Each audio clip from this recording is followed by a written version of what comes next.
We've received incredible support with aviation assets from our Coast Guard Air Station in Elizabeth City, the Air National Guard, and Canadian Armed Forces. Today there are 2 back-to-back P3 flights. One is ongoing now as I speak, totaling 14 hours of continuous on-scene coverage, and 2 C-130 flights, also one ongoing now, throughout the day and into the evening. Yesterday, a Canadian P3 detected underwater noises in the search area. As a result, ROV operations were relocated in an attempt to explore the origin of the noises.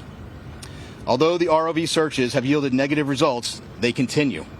Additionally, the data from the P3 aircraft has been shared with our U.S. Navy experts for further analysis, which will be considered in future search plans. The surface search is now approximately 2 times the size of Connecticut, and the subsurface search is up to 2.5 miles deep, exponentially expanding the size of the search area. We also have to factor in the ever-changing weather conditions, currents, and sea states that expand the search area every hour. There's an enormous complexity associated with this case due to the location being so far offshore, and the coordination between multiple agencies and nations. We greatly appreciate the outpouring of support and offers to provide additional equipment. The Unified Command continues to prioritize assets and resources in order to provide the best capability in the most timely manner. This includes weighing multiple factors to identify the most effective resources available to the response operation. With careful consideration to timeliness of equipment arriving on scene, usefulness, and ability to deliver assets to the search area. Over the past 48 hours, we have, through incredible unity of effort, mobilized and implemented a tremendous amount of expertise and response capability. In addition to the ships and aircraft previously mentioned, we've dispatched 2 subject matter experts from U.S. Navy NAVSEA SUPSALV, who will serve as search coordinators on scene for underwater search operations. So I've been stressing unity of effort a lot in this statement, and that's because it is absolutely critical to this complex operation. So a couple things. One, I think when you're in the middle of a search and rescue case, you always have hope. That's why we're doing what we do. With respect to the noises specifically, we don't know what they are, to be frank with you. The P3 detected noises. That's why they're up there. That's why they're doing what they're doing. That's why they put sonar buoys in the water. The good news is, what I can tell you is we're searching in the area where the noises were detected, and we'll continue to do so.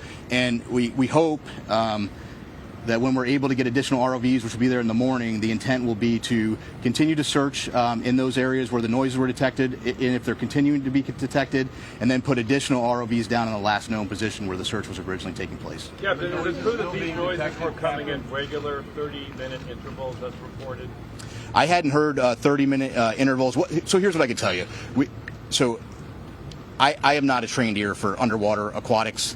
That's why we have a team of experts that are analyzing that data. That data was sent immediately to the Navy last night, and it was analyzed overnight. They're still looking at it, but I can tell you that it's inconclusive. But again, I think the important piece is we're searching in the area where the noises were detected. So again, Carl Hartsfield from the Woods Hole Oceanographic Institution. So the ocean is a very complex place. Obviously, human sounds, nature sounds, and it's very difficult to discern what the source of those noises are at times. But I can tell you that this team has multiple sensors. They're in the area. They're sending data back expeditiously to the best in the world people to analyze that data, and then they're feeding the results of that analysis back to the unified team, and they're making decisions. So Woods Hole is here in an advisory role, but by our expertise, what I see is a very tight operational loop that's making decisions based on data, and nothing is ruled out. Are the noises continuing? He said he heard the noises this morning. Are they still continuing on a regular basis now? There have been multiple reports of noises, and every one of those noises is being analyzed, tracked, looked for patterns, and reported upon. Can you describe what the noise sounds like that they're hearing? Well, you know, the noises, again, very complex in the ocean. You have to be an acoustic analysis, and you have to have context. They're trying to put all the pieces together. The noises have been described as banging noises, but again, they have to put the whole picture together in context, and they have to eliminate potential man-made sources other than the Titan. Is it Considering how many days possible that a passed? ship in the ocean, is it possible a ship in the ocean or even some mammals out there could mimic that kind of sound? So I can tell you from my experience with acoustics that there are sounds by biologics that sound man-made to the untrained ear, but I can assure you that the people listening to these tapes are trained.